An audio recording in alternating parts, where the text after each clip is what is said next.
sei que você pode estar dizendo assim, ué, apareceu. Né? Quem é esse, né? É visitante também? Nós temos também como igreja, como reino, como a Ju disse, nós temos podido servir ao longo da nação. Né? Nós temos estado no Rio de Janeiro, Minas, São Paulo, por outras cidades, levando um pouco do reino de Deus. Como o Moacir colocou, as pessoas estão cheias de espíritos malignos, espíritos maus, e elas não sabem o que fazer. Né? E nós estivemos agora recentemente numa cidade do Rio de Janeiro, e a Sandra pegou uma pessoa numa ministração, e a pessoa, ela tinha tido a vida inteira dela, desde criança, um histórico de prostituição. Ela viveu numa casa de prostituição, morou numa casa de prostituição, e esse foi crescendo a história dela. A história dela foi desenhada dessa maneira. E agora, de alguns anos para cá, ela está dentro da igreja, mas tinha algo que ainda era diferente para ela, porque ela ainda enxergava que a prostituição, para ela, não era um pecado, não era uma atuação de espíritos malignos, mas era sim uma profissão. Então, mesmo estando dentro da igreja, ela continuava se prostituindo quando ela precisava de dinheiro. Então, quando ela descobriu que o Senhor dela era uma necessidade, fazia dela, o corpo dela, uma escrava. E ela estava congelada, ela estava... Não, eu acho que eu posso fazer isso, é meu trabalho. Mas quando ela descobriu que ela estava sendo usada por espíritos malignos, ela falou, eu não quero mais. Eu não quero mais, eu quero me livrar dessa vida. E o Senhor foi falando com ela através da palavra, e o coração dela foi descongelando, foi sendo arrebentado. E ela disse, eu quero mudança de vida. Isso é algo tremendo e é o que Deus está fazendo. Então, quando você não nos vir aqui, saiba que nós estamos andando pela nação, servindo ao reino. Porque existem muitas pessoas necessitadas. Pessoas que se envolveram em assassinatos, pessoas que foram violentadas e que eles precisam do reino, eles precisam desse amor que você recebe aqui todos os domingos, que você recebe aqui um alimento. Então, não fala para eles onde eles foram parar, mas orem por nós, como enviados a Deus primeiro, porque quando nós vamos às outras igrejas, uma coisa que nós fazemos toda sexta-feira nesses seminários, é dizer, nós pertencemos à igreja Deus primeiro em Alphaville, estamos aqui sob o envio e a autorização dos apóstolos Marcos e Juliano. Então nós estamos lá como Deus primeiro, tá bom? Orem por nós, tá bom? A missão é intensa. E quando o Marcos falou comigo para falar nesse domingo, ele falou assim, eu mandei um e-mail para ele, você tem algum tema específico? E ele falou assim, rompendo limites. O restante deixa Deus falar com você. E eu comecei a olhar e ler a Bíblia, e como tem rompimentos de limites dentro da Bíblia. Né? Tem muitos rompimentos de limite. Você busca num personagem, ele rompeu o limite. E aí você vai identificando isso. Eu queria abrir a Bíblia com vocês em Gênesis capítulo 37.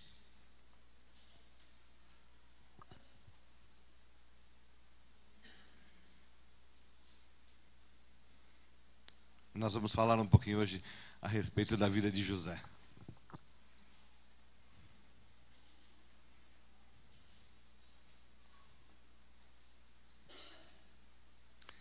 Nós vamos ler do verso 1 até o verso 14. E na minha versão ele diz assim: habitou Jacó na terra das peregrinações de seu pai, na terra de Canaã.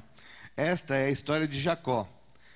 E aí ele termina, ponto. Depois ele começa, tendo José 17 anos, é de quem nós vamos falar. Ele fala, tendo José 17 anos, apacentava os rebanhos com seus irmãos, sendo ainda jovem. Acompanhava os filhos de Bila e os filhos de Zilpa, mulheres de seu pai, e trazia más notícias deles a seu pai.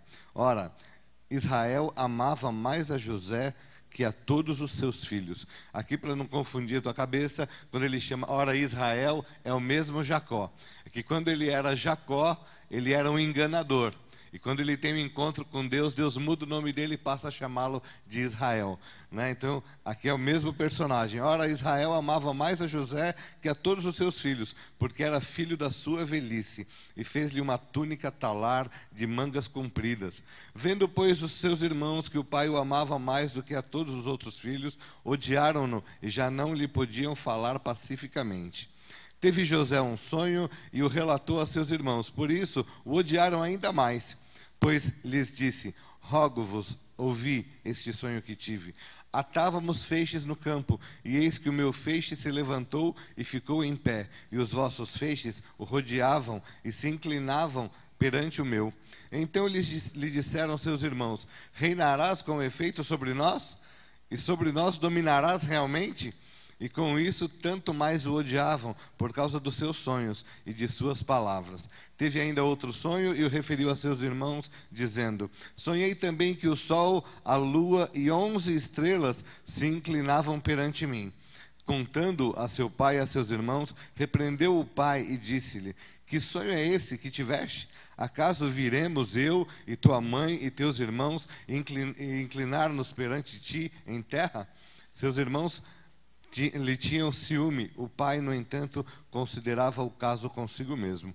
E como foram os irmãos apacentar o rebanho do pai em Siquém, perguntou Israel a José: não apacentam teus irmãos o rebanho em Siquém? Vem, enviar-te-ei a eles. Respondeu-lhe José: eis-me aqui. Disse-lhe Israel: vai agora e vê se vão bem os teus irmãos e o rebanho, e traze-me notícias. Assim o enviou do vale de Hebrom, e foi ele a Siquém.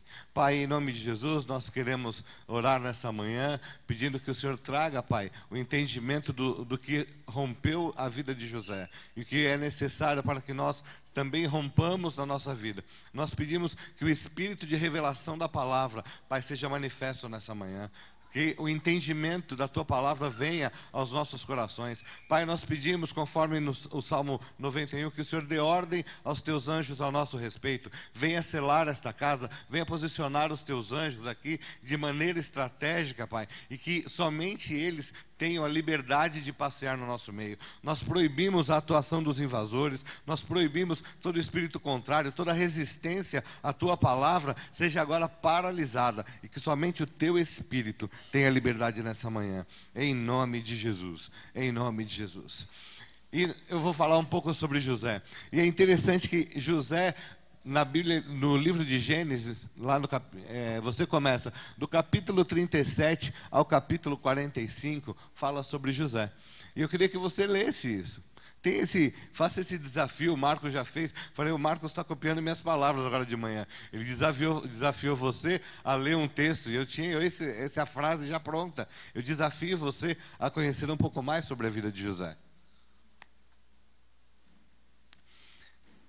E é uma história fantástica. É fantástico quando você entra e começa a entender quais eram as façanhas de José. E como ele tinha 3 coisas que eram muito importantes. José era filho. Ele era filho. Você é filho? Sim. Né? Todos nós somos filhos. E José, ele era filho. Ele tinha essa característica. Mas ele passou por um segundo estágio. O primeiro estágio era como filho. Ele era filho preferido de Jacó. Jacó tinha ele como preferência. Por quê? Porque era filho da sua velhice, e era filho dele com Raquel, a mulher que ele amava. Bila e Zilpa eram concubinas, mas a mulher a quem ele amava muito era Raquel, com quem ele teve José. E depois do estágio de filho, depois de passar por toda a rejeição dos irmãos, José passa por um segundo estágio na vida dele. Ele passa a ser escravo. E talvez na nossa concepção, na nossa vida, nós também tivemos essa experiência. Nós nascemos como filhos, como livres, e depois descobrimos que nós éramos escravos do pecado. Nós éramos escravos das nossas amarguras, nós éramos escravos das nossas mágoas, nós éramos escravos de N situações, da falta de perdão. Nós éramos escravos de N situações, e nós não percebemos isso. E depois do terceiro estágio, no qual José chega, ele se torna governador. E quando você começa a ler a Bíblia, você vai descobrir que você também tem um título muito importante que está sobre a sua vida. Qual é ele? O que você é aqui na terra? Sacerdote real, nação santa, e o Marcos falou aqui, embaixadores do reino. Então nós também temos a mesma identidade. Nós saímos da identidade de filho, nós passamos pela identidade do escravo e agora nós temos uma identidade em Deus. Nós somos embaixadores do reino de Deus nessa terra. E voltando na história de José, é fantástico quando você começa a ler a história, o que ele fez, você começa a entender que ele vai crescendo, ele já tem agora 17 anos e ele é o preferidinho do pai. E ele tem uma diferença com os irmãos. Os irmãos começam a ficar preocupados com José, porque toda vez que eles têm o contato com José, José vai lá e conta para o pai. José fala para o pai e eles começam a odiar José. E muitas vezes isso acontece dentro da igreja. Quando você leva um assunto para o pastor, você fala algo para o pastor e a outra pessoa passa a odiar você, porque você levou ele para a sua liderança. E nós temos essa coisa. E José, ele tinha que passar pelo estágio da superação. É fascinante entender que ele tinha um tempo, ele precisava superar isso. Ele precisava superar, porque quando ele entra nessa história de Gênesis 37, a partir do 14, o que acontece com José? Quando ele vai encontrar com os irmãos dele lá no campo de Siquém, quando ele está vindo longe, os irmãos dele o veem. E eles odeiam José. E eles dizem assim: ora, Israel gostava mais de José do que qualquer outro, porque era filho nascido da sua velhice. E eles ficam irritados com José, porque José era o filho queridinho. E quando eles veem José vindo no campo de Siquém, eles falam: vamos matar José. Vamos matar, vamos exterminar José, porque José nos prejudica. Esses sonhos dele, essa vaidade, essas fantasias na cabeça dele, só está nos causando problema. Vamos matar José e a gente resolve a situação. Eles estão lá e José vai chegando. José vai chegando porque ele veio trazer notícia do pai. Eles pegam José antes mesmo que ele fale qualquer coisa. Lançam ele num poço sem água e decidem: nós vamos matar José. Nós precisamos matar ele, acabar com ele. Nós vamos acabar com José. Mas Rúben, o filho mais velho de Jacó, ele já tinha tido um problema com o pai. Depois você vai ler lá, você vai achar. Ele fala assim: não vamos matar. Eu, como filho mais velho, digo assim: não vamos matar. Não vamos matar José, porque nós vamos ter mais problemas com o nosso pai. Vamos fazer o seguinte: vamos pegar José. E no que eles estavam conversando, José dentro do buraco, eles veem que vem passando uma carruagem, uma comitiva de mercadores. E eles falam assim: vamos vender José como escravo.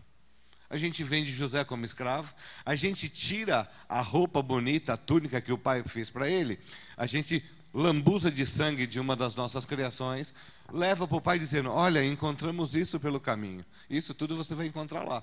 E nós vendemos José como escravo. E José foi vendido como escravo. Então ele passa a ter uma necessidade de superação, porque ele era filho, ele era queridinho, ele era precioso do pai, mas agora ele era uma mercadoria. Ele foi vendido como escravo e ele precisava superar essa situação. E é importante a gente dizer por que esse tema, superando, rompendo limites, né? Porque eu queria perguntar para você: você tem limites que você precisa superar? Você tem limites que você precisa superar? Eu também tenho. Né? E aí, lendo disso, você pergunta assim: você estava pronto para enfrentar os mesmos desafios de José? Você está pronto para enfrentar os mesmos desafios de José? E eu coloquei uma resposta aqui dizendo assim: a minha resposta, né? Não sei. Mas eu sei que eu preciso da graça de Deus, eu preciso do Espírito Santo, eu preciso da leitura da palavra, eu preciso ser liberto, ser livre, para superar os obstáculos que Deus já preparou para a minha própria vida. Eu não preciso ter os mesmos desafios de José, mas eu preciso enfrentar os meus desafios, os meus tabus, os meus limites, as marcas que estão dentro do meu corpo, na minha alma, as minhas mágoas. Nós podemos não ter os mesmos desafios que ele, mas todos nós temos grandes desafios. Nós precisamos superar esses desafios no nosso dia a dia. Grandes desafios vão te levar para onde? Se você vence um grande desafio, você vai para onde? Qual é a próxima etapa? Vitória. E essa vitória vai te levar para um novo grande desafio, porque ele vai trazer sobre a tua vida a capacidade de superação. Ele vai te levando a novos níveis. Ele vai te levar para um novo nível, para que você possa se descobrir quem realmente você é em Deus. E grandes treinamentos nos levam a assumir grandes responsabilidades. Né? Marcos e a Ju estiveram lá em Curitiba e a Ju falou assim, 4.000 pessoas. Tinha lá 4.000 pessoas. Né? E eles estavam ali simplesmente para ser mais uma das 4.000? O que vocês pensam? Vocês estavam lá só para ser mais dois? Todos são muito especiais. Ou vocês estavam ali para ser treinados para um grande desafio, uma próxima etapa? A Ju disse, eu quero algo novo na nossa casa. Eu quero algo novo na nossa casa. Então, todo treinamento nos leva para novos desafios, para grandes experiências. E não foi assim. Todos nós temos que superar as nossas dificuldades. Nós não podemos correr carregando uma bagagem grande. Né? Nós não podemos correr com o nosso fardo. Nós precisamos fazer o quê? Nos desvencilharmos dele, sairmos desse fardo. Isso nós conseguimos sozinhos? Nós conseguimos sozinhos? Você acha que José conseguiu sozinho? Ele precisava de algo muito importante. Ele precisou de algo muito importante que estava nele e que está em cada um de nós. Hebreus 11:1 fala a respeito da fé. E ele tinha fé. José tinha fé. E ele tinha o Espírito de Deus na vida dele. São duas coisas que você tem. Você tem em você fé, você tem em você o Espírito de Deus. O que você precisa fazer com isso? Colocar em movimento. Colocar em movimento. José, ele tinha uma oportunidade. Ele podia simplesmente chegar lá e dizer, não, eu não preciso passar por isso. Né? Eu não preciso passar por essa dificuldade. Mas ele decide enfrentar. E o primeiro ponto que eu identifiquei aqui como superação é superar a traição daqueles a quem amava. José precisou superar a traição daqueles a quem ele amava. Aqueles que eram parente dele. Né? E eu coloquei aqui, quando eu fui colocando, e aí está em Gênesis 37, 18 a 20, disse assim, respondeu o homem, eles já partiram daqui, de Siquém, e eu os ouvi dizer, vamos para a terra de Dotã. Assim José foi em busca de seus irmãos, e o encontrou perto de Dotã. Mas eles o viram de longe, e antes que chegasse, planejaram matá-lo. Então José vai e ele enfrenta essa situação, e ele vai se encontrar com os irmãos. E aí uma coisa muito importante que eu identifiquei nesse texto é assim, a traição pode estar muito mais próximo do que você imagina. A traição, ela pode estar mais perto do que você imagina. Porque no caso de José, ele foi traído pelos seus irmãos. Ele foi traído pela própria casa. Muitas vezes nós enfrentamos situações de traição no nosso trabalho, no nosso negócio, na nossa igreja. E a gente quer se revoltar. José, ele olhou e viu que a traição estava mais próximo do que ele podia imaginar. A traição, nesse caso de José, ela tinha um objetivo. Qual era o objetivo dessa traição dos irmãos? Não foram eles, não foram os irmãos, foi o Espírito que estava neles, que resolve fazer isso. E é importante que quando a traição vem, ela tem um objetivo: paralisar os sonhos de Deus na sua vida. Eles queriam parar aqueles sonhos de José. Vamos matar José para que aquele sonho não seja realidade. Vamos matá-lo. Vamos parar o sonho. Quando você passa por um processo de traição, de decepção, ele está dizendo assim, ele está andando na direção correta. Vamos colocar um obstáculo que paralise o seu caminhar, paralisa o teu avançar dentro do reino de Deus. A traição, ela vem e ela traz uma coisa para nós de bagagem, ela nos traz sempre um presente, né? Que são as feridas da nossa alma, as nossas decepções. Você conta para todo mundo das suas decepções? Da sua dor, da sua angústia, daquilo que você foi traído? Eu confiei tanto, mas eu fui traído. Você às vezes guarda isso lá dentro de você, e isso se torna lá dentro uma mágoa, uma marca, uma amargura, e você precisa colocar isso para fora. A traição, ela tem por objetivo distanciar você do seu chamado. Como a Ju disse, eu vi um horizonte que eu quero alcançar, mas muitas vezes tem obstáculos. Essas traições trazem esses obstáculos. Traição é uma coisa terrível, em todos os sentidos da palavra. Em todos os sentidos da palavra.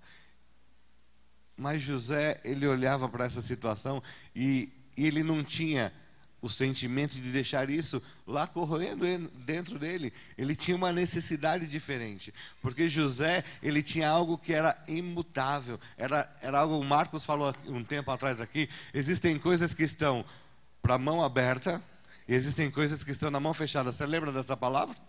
Mão aberta e mão fechada? Lembram? Não foi hoje do caso da oferta não, viu, irmão? A oferta é mão aberta, né? Ele estava falando assim, não negocie com o pecado. Ele falou, tem coisas que você não pode negociar. Não negocie com o pecado. Não negocie com uma coisa que está sobre o brasileiro. Dar o jeitinho brasileiro. Não negocie.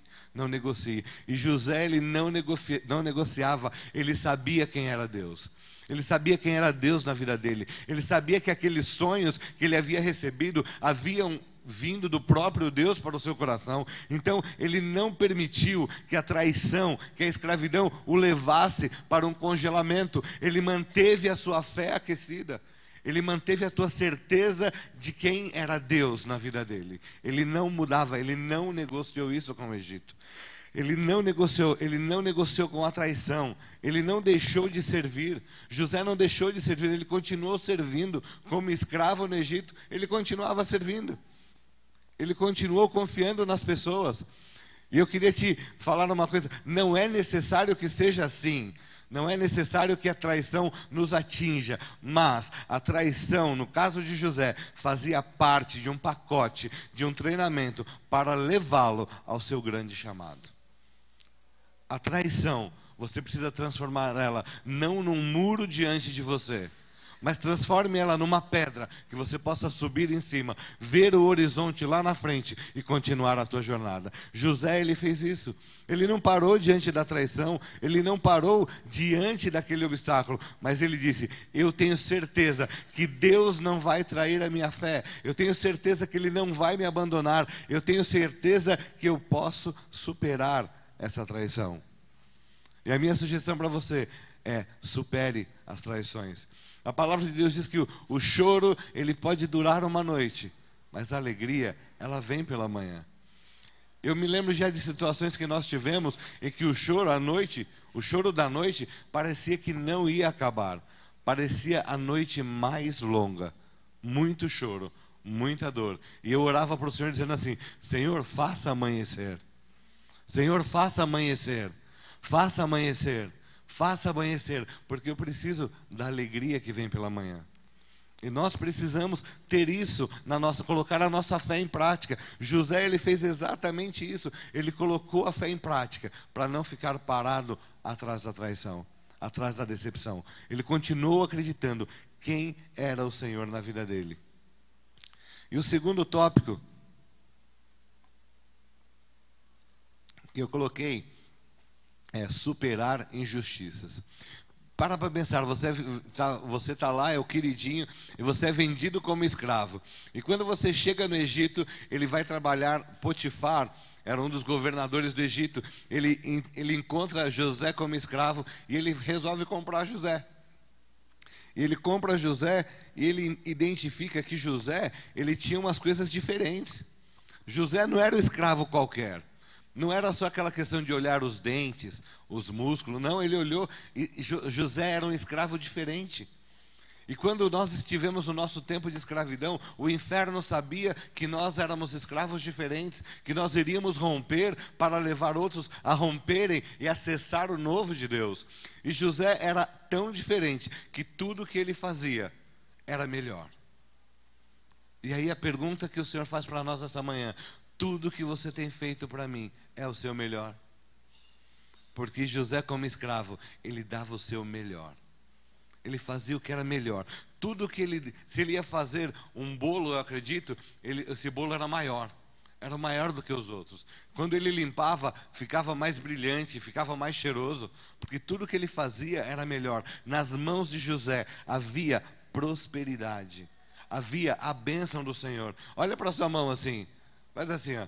Diga assim, ó, na minha mão, a prosperidade, porque há a bênção do Senhor. está nas suas mãos.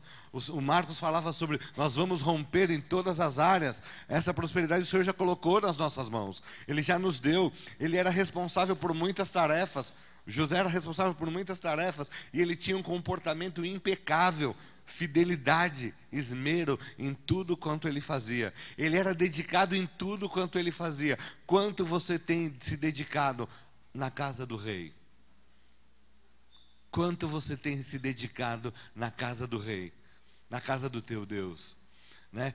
E quando Potifar olhou para José, eu lendo essa palavra, me foi reportado até Daniel 6:3, que fala que quando Daniel estava na Babilônia, eles dizem assim: Daniel é abençoado porque nele há um espírito excelente.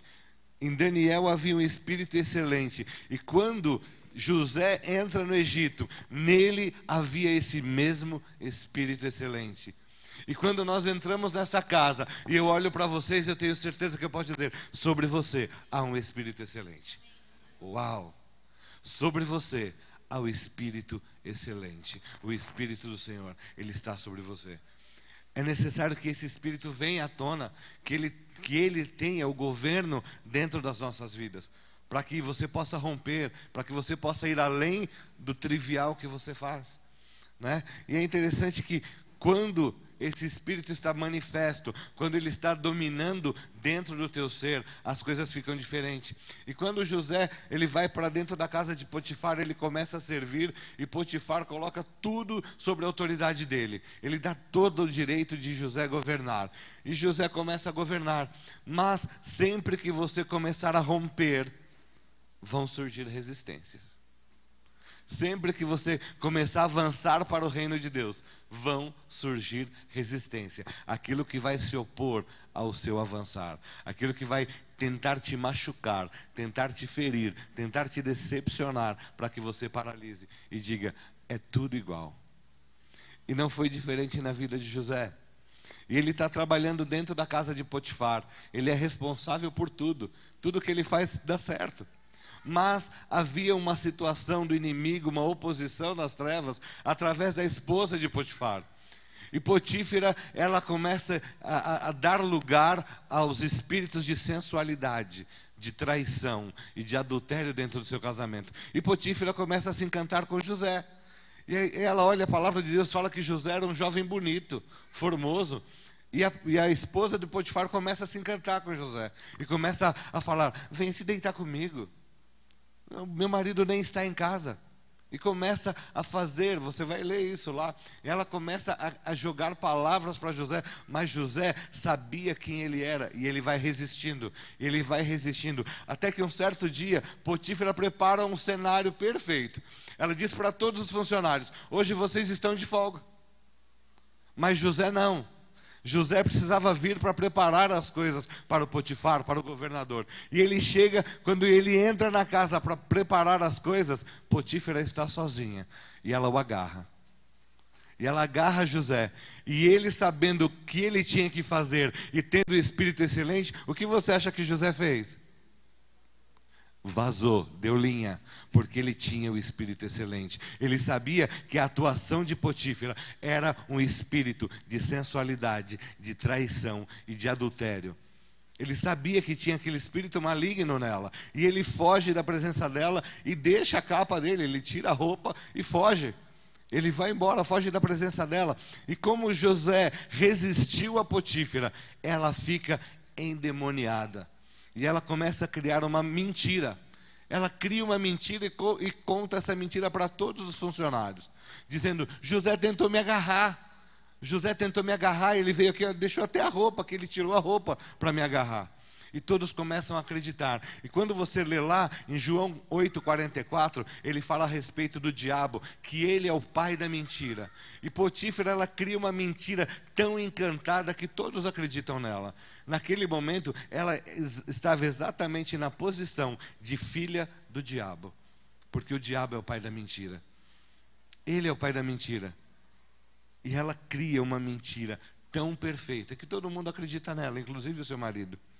E Potífera convence a Potifar e convence todos a ficarem contra José.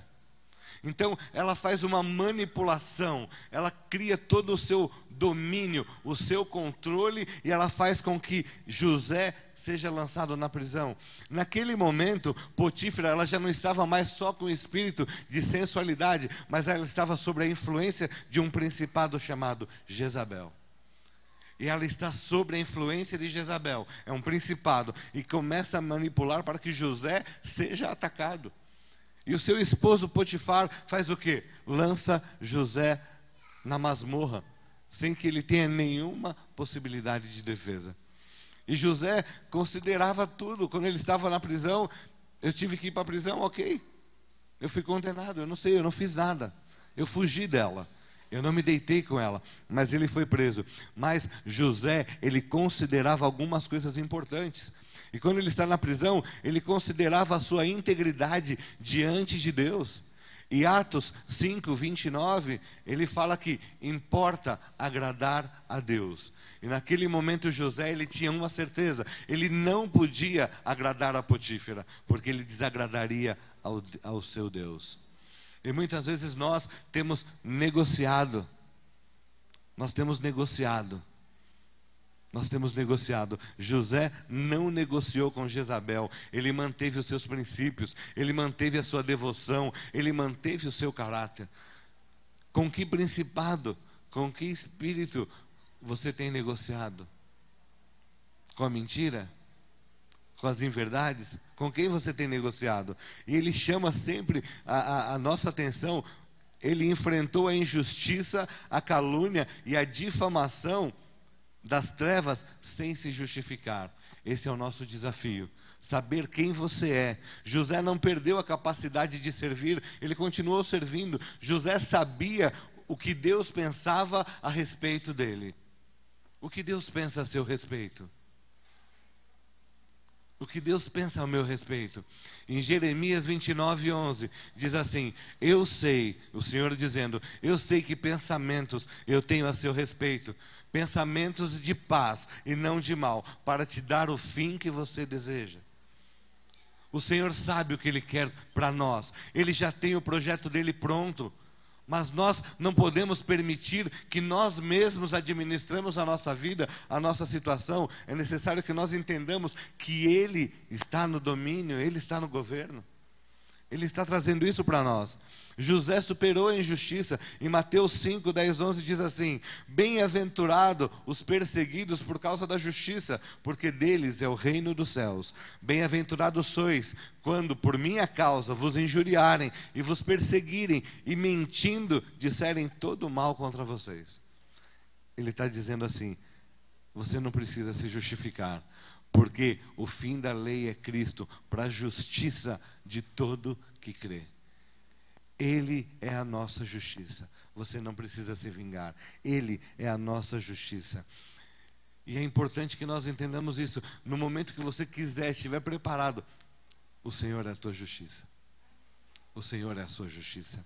E o terceiro ponto é superar o esquecimento daqueles a quem você ajudou. Superar o esquecimento. E é muito interessante essa passagem de José, porque quando José vai para a prisão, ele vai para a prisão e chega lá na prisão e a coisa estava tudo desorganizada. Você já viu, quem já foi dentro de uma prisão, de um cárcere? A Ana já foi, o Marcos, eu também já fui. É uma coisa horrorosa. É um ambiente terrível, não é? É terrível. Eu imagino quando José chegou lá no cárcere. E quando ele chegou lá, primeira coisa que acontece quando você chega no lugar, você muda a estrutura e a atmosfera do lugar. Porque a luz prevalece sobre as trevas.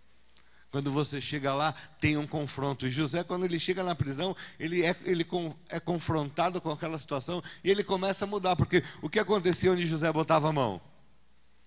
Prosperava. Mudava, ele fazia com excelência. Então até dentro da prisão as coisas eram diferentes. Tanto que o chefe do cárcere fala: José, você pode fazer tudo como você quiser. Você organiza do teu jeito. E muitas vezes isso acontece na nossa vida, nos negócios. Quando você chega, a pessoa diz assim: faça as coisas do teu jeito, porque prospera, porque é diferente. o que está nas tuas mãos. E ele continuava servindo, mesmo com toda a decepção, ele continuava servindo, ele continuava ali levando e falando daquilo que lhe era peculiar, o mover do Espírito Santo de Deus nele. E chega diante dele o padeiro e o copeiro, e fala assim: olha, na noite passada nós tivemos sonhos, né? Nós tivemos sonhos.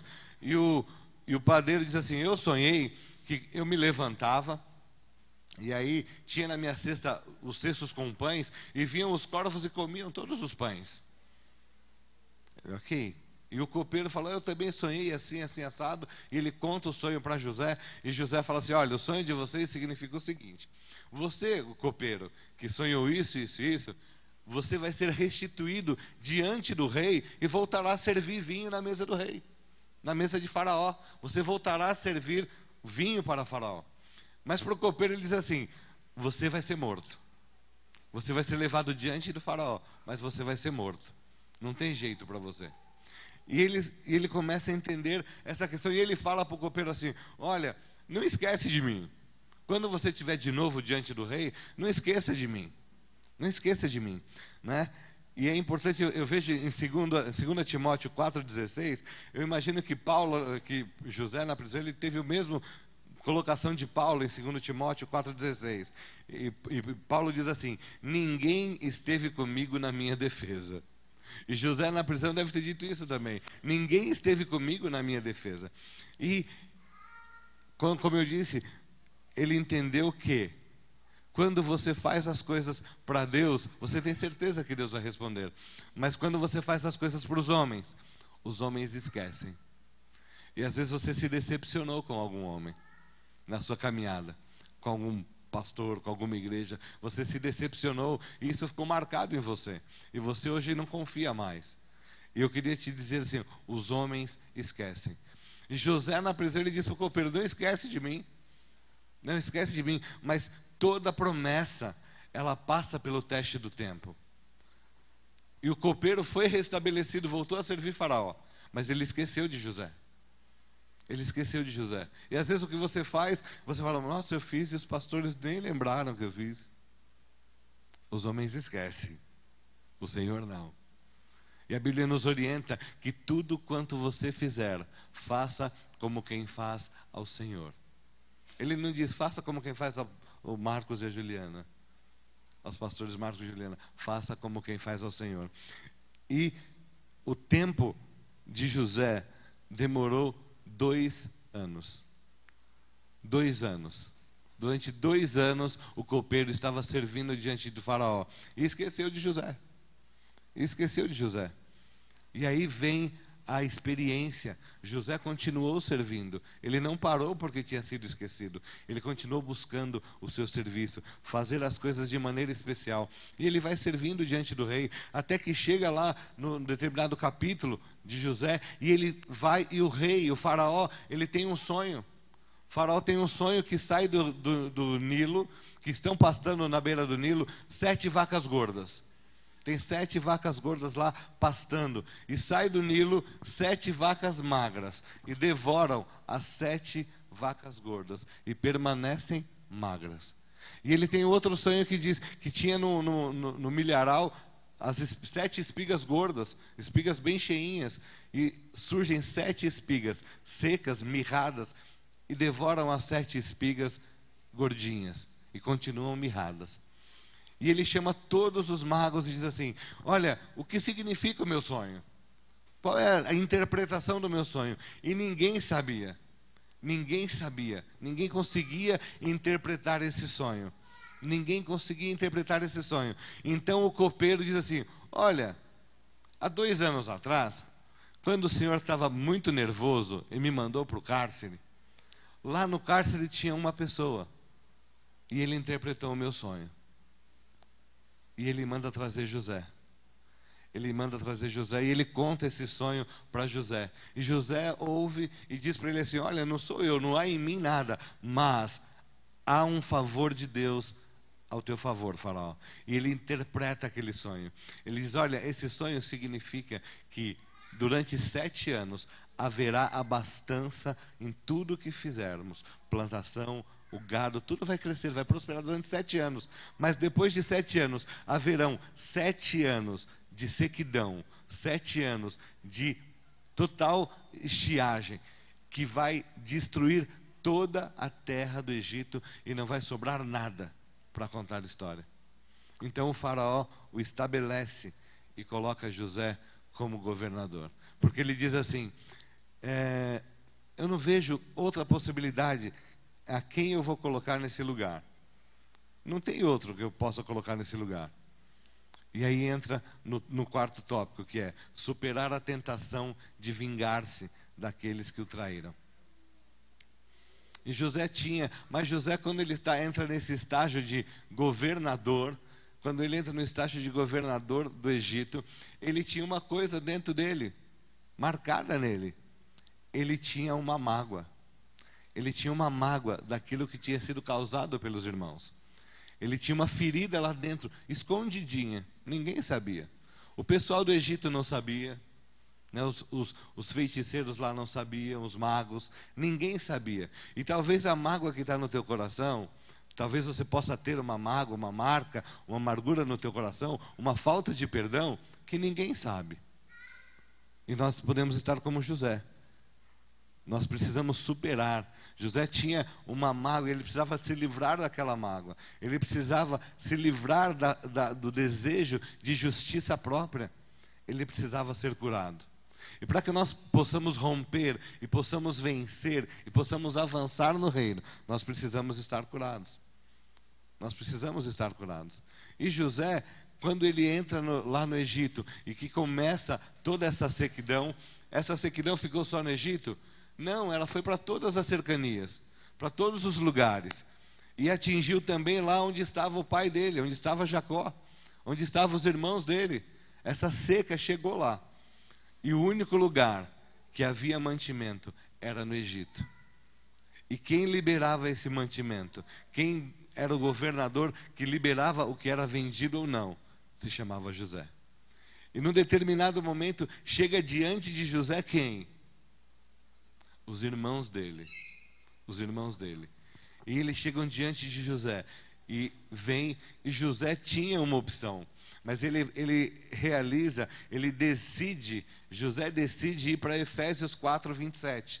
E Efésios 4:27 diz assim, não deis lugar ao diabo. Não deis lugar ao diabo. E José, naquele momento, ele decide não dar lugar ao diabo. Ele decide vencer a si mesmo, vencer o seu orgulho ferido, vencer a sua mágoa. Ele decide retribuir o mal que ele havia recebido com o bem que ele possuía. E isso está lá em Gênesis 47, 11 e 12. Ele decide abençoar os seus irmãos. Ele decide abençoar o seu pai. E também em Gênesis 50, de 1 a 15, ele decide que tudo que ele recebeu, toda a fartura que ele tinha no Egito, ele compartilhar com seus irmãos. Cada um dá o que tem. Cada um dá o que tem. José tinha dentro dele amor, perdão, vida e esperança. Os irmãos de José deram para ele o que eles tinham. Eles tinham amargor, inveja, raiva, decepção. Cada um dá o que tem. E se você tiver guardado dentro de si sentimentos ruins, é isso que você vai liberar. José tinha amor, perdão, vida, esperança e fé. E quando os irmãos dele chegaram diante dele, no lugar da acusação, ao invés de dizer assim, vocês fizeram isso contra mim, ele estendeu os braços. Ele diz, eu tenho para vocês também. Ele estende os braços para os irmãos dele. Ao invés de cobrar deles, por que vocês fizeram isso comigo? Não, ele decide compartilhar. Ele decide estar junto com os irmãos. No lugar da murmuração, um choro. A Bíblia fala que José liberou um choro muito profundo, o choro da mágoa. E a palavra de Deus diz que quando os irmãos dele chegaram diante dele, ele disse assim para os funcionários, saiam todos da minha presença, eu quero ficar sozinho com os meus irmãos. E quando eles chegam, eles falam assim, chega mais, ele começa a chorar. E a palavra de Deus diz que ele deu um grito tão alto, que o seu grito foi ouvido até na casa de Faraó. Até na casa de Faraó foi ouvido o seu grito, o grito da sua dor, o grito da decepção, que por mais que ele estivesse estabelecido como governador, abastado financeiramente, que ele estivesse com tudo muito bem, eu estou tudo muito bem, ele poderia estar verdadeiramente contaminado. E no lugar da dúvida, ele sabia que havia uma fidelidade de Deus. E é interessante que José, ele não fica parado na sua posição. E quando você entra nessa questão de José, ele foi tremendamente exaltado. Quando ele se prostra, quando ele se rende, quando ele se liberta, ele é totalmente exaltado na terra da sua humilhação.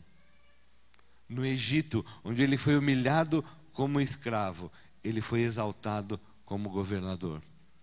Gênesis 41, 37 a 45. José foi levantado como uma grande solução para o mundo. Ele foi colocado como uma grande solução para o mundo. E aí a Bíblia nos traz a revelação. No lugar de escravo, um governador. No lugar de um rejeitado e desprezado, um homem com um manto de paternidade. A palavra de Deus diz que José exercia paternidade até sobre Faraó. Um manto de paternidade. Mas se nós ficarmos envoltos no nosso manto de injustiça, de falta de perdão, de amargura, nós não vamos permitir que o Senhor coloque sobre nós o manto de paternidade e o manto de embaixadores do reino. É importante que o exemplo de José faça da nossa vida, faça de nós rompedores de limites, que nos permitam avançar no reino de Deus. Superar é romper limites. Superar é romper limites. Essa é a minha mensagem para você nessa manhã. Superar para romper limites. Amém? Eu queria que você se colocasse em pé para que nós possamos orar.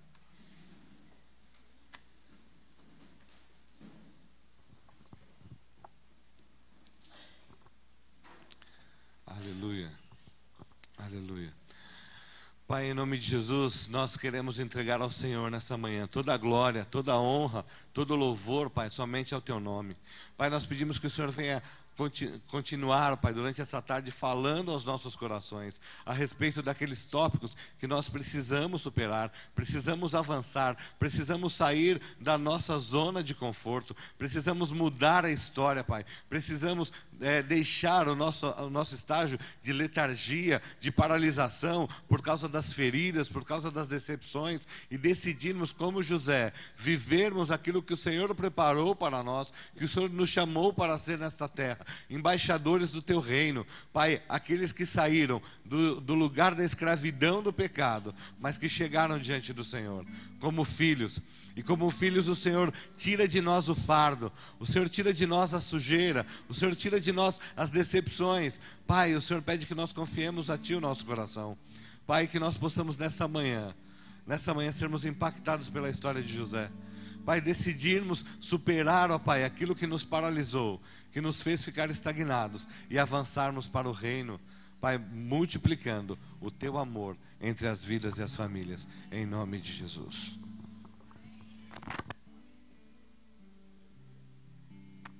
Aleluia. Só o Senhor para nos ajudar a romper esses limites, não é mesmo? Eu louvo a Deus pela vida do Samuel, da Sandra, que são verdadeiros heróis na nação, né? Lutam com coisas que você e eu talvez não gostaríamos de lutar. Auxiliam pessoas que talvez você e eu nem cremos, em algumas circunstâncias, que existe. Não sabíamos que existe, mas eles estão ali na trincheira, trabalhando, levantando as pessoas.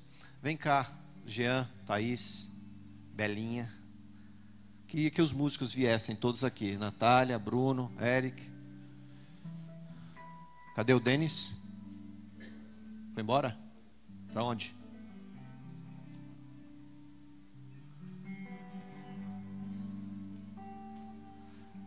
Pode subir.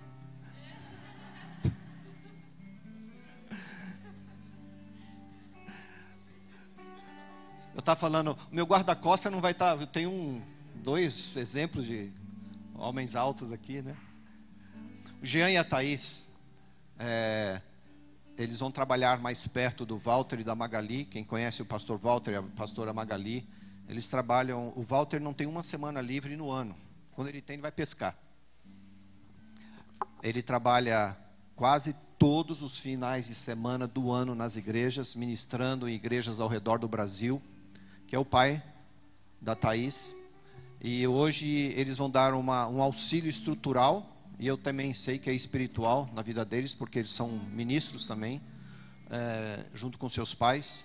E nós, como igreja, vamos abençoá-los, para que, assim como Samuel e Sandra, que às vezes aparece aqui, né, parece visitante, não são visitantes.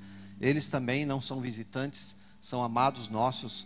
Essa igreja aqui, você vê, igreja pequena, fica mandando as pessoas embora. A gente não está mandando ninguém embora. A gente está abençoando para que a obra do Senhor continue sendo feita. Amém?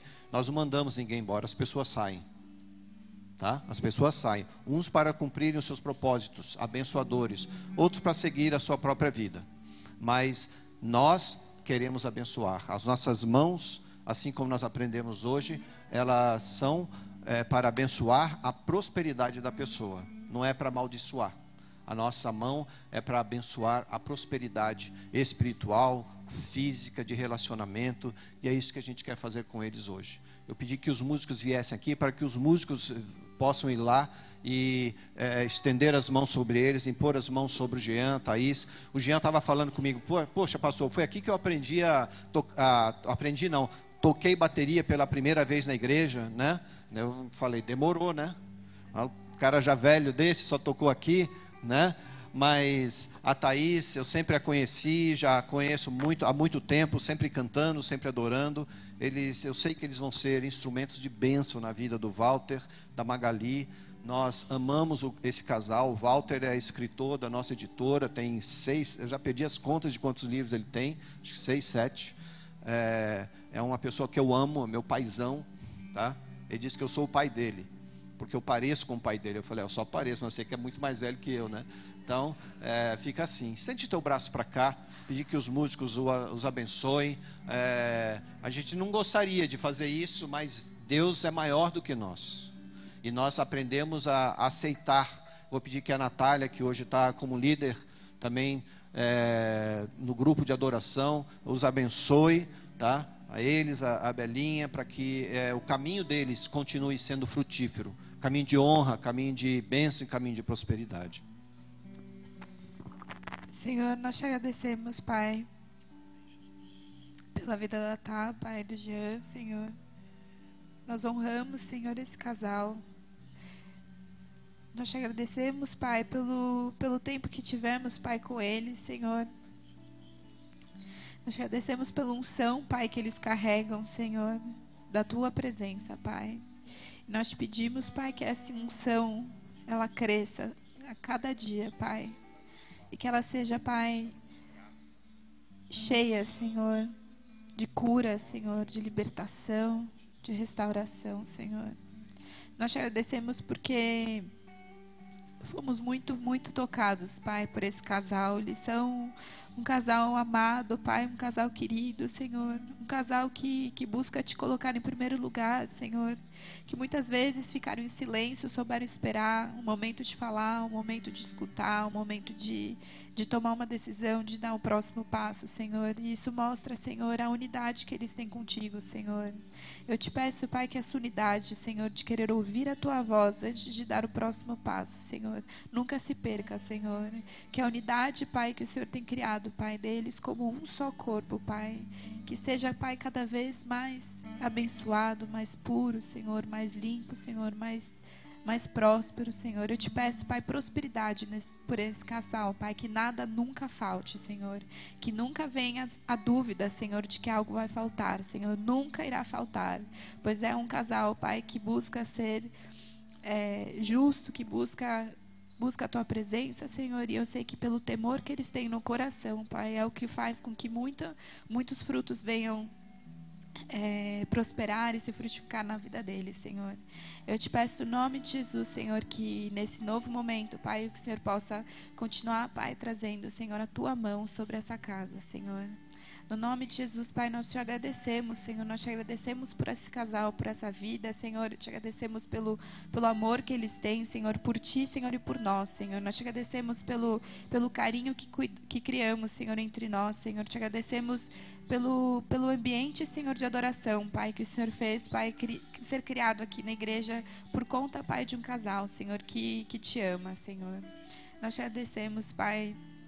Te pedimos, Pai, seja com eles, Senhor, no nome de Jesus, a cada dia. Amém. Amém. Amém. Glória a Deus. Sabe, gente, por que nós oramos e fazemos isso?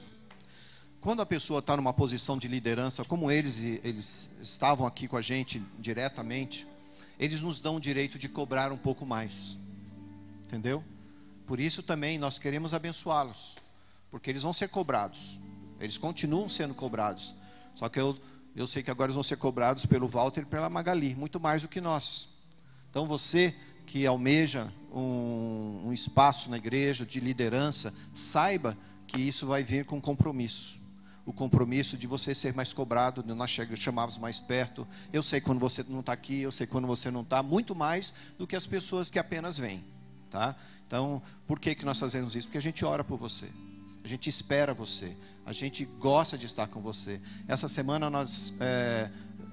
como quase todas as semanas que a gente pode, nós conversamos com um casal de pastores e com um casal de líder da igreja. Não sei se você sabe disso.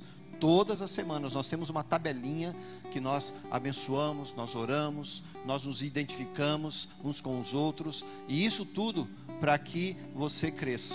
Então, essa igreja tem um compromisso com o Pai, tá? Tem um compromisso com você. Nós não estamos apenas servindo, apenas apresentando. Nós queremos que a sua vida seja diferente. Amém? Dá a mão para alguém aí. Nós vamos orar o Pai Nosso. Depois nós vamos liberar você, nós vamos cantar, não sei, tá? Mas